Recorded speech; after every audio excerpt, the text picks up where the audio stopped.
Every 40 seconds, we lose someone to suicide.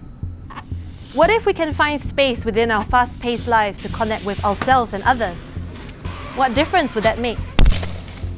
This exhibition at the former Jinrikisha station invites us to pause, breathe, and take a look within ourselves. Thisconnect Threading Worlds is an exhibition that seeks to inspire Singaporeans to connect and empathize with one another. The showcase presents very different bodies of works, including videos of the artist's performance art pieces. But most of the works are co-created with public participants, each with its own unique premise.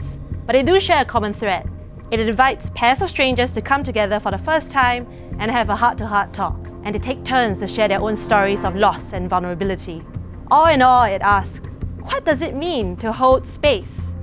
Not just for the people around you, but for ourselves as well.